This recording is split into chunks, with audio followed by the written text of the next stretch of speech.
आपला आजचा पदार्थ आहे श्रीखंड आणि आम्रखंड. आता श्रीखंड हा तसा पारंपरिक पदार्थ आहे आणि तो चांगला आहे का नाही हे आज आपण तपासून बघूयात. तर श्रीखंड कशापासून बनतं? तर तो त्याच्या बेसला असतो तो चक्का. चक्का म्हणजे आपण दही लावतो, त्यातलं पाणी काढून घेतो आणि जे काही शिल्लक राहतं त्याला आपण चक्का म्हणतो. ह्याच्यामध्ये मलईचं प्रमाण कमी जास्त असू शकतं. बाजारात मिळणारे बरेचसे श्रीखंड आणि आम्रखंडचे ब्रँड हे मलईयुक्त श्रीखंड असं म्हणून जाहिरात करतात. परंतु बऱ्याच वेळा ते मलई मुक्त श्रीखंड असतं, कारण त्यात मलईचं प्रमाण किंवा फॅटचं प्रमाण हे फार कमी असतं. नंतर श्रीखंडाचा सगळ्यात मोठा प्रॉब्लेम म्हणजे साखर.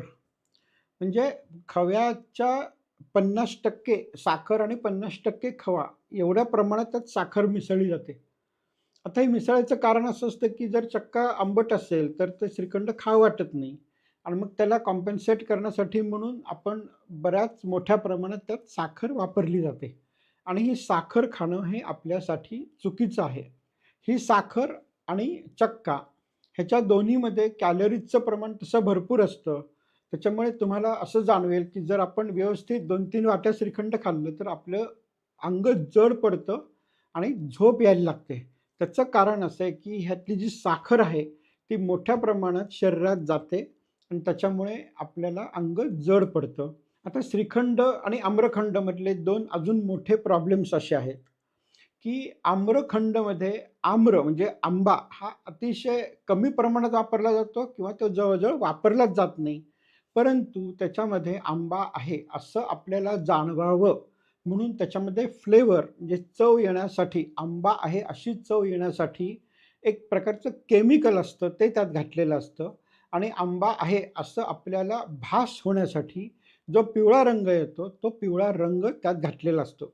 म्हणजे आपल्याला जेव्हा श्रीखंडात आम्र किंवा आंबा घातलाय असं आपल्या जिभेला आणि आपल्या मेंदूला वाटतं, त्याच्यामागे ही 2 केमिकल्स असतात आणि ॲक्चुअली आंबा एकतर नसतोच किंवा तो अतिशय कमी प्रमाणात असतो. त्याच्यामुळे ही एका बाजूला फसवणूक आहे आणि दुसऱ्या बाजूला शरीरासाठी हानिकारक आहे. त्याच्यामुळे जर तुम्हाला श्रीखंड किंवा आम्रखंड खायचा असेल, तर ते तुम्ही घरी बनवा. त्यात साखर कमी घाला, त्यात मलई व्यवस्थित घाला आणि त्याच्यामध्ये कुठल्याही प्रकारची रंगद्रव्य किंवा केमिकल्स घालू नका.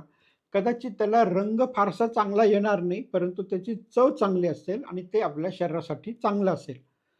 कमर्शियली मिळणाऱ्या श्रीखंडासाठी मी रेटिंग देतो आहे 5 पैकी 1.5.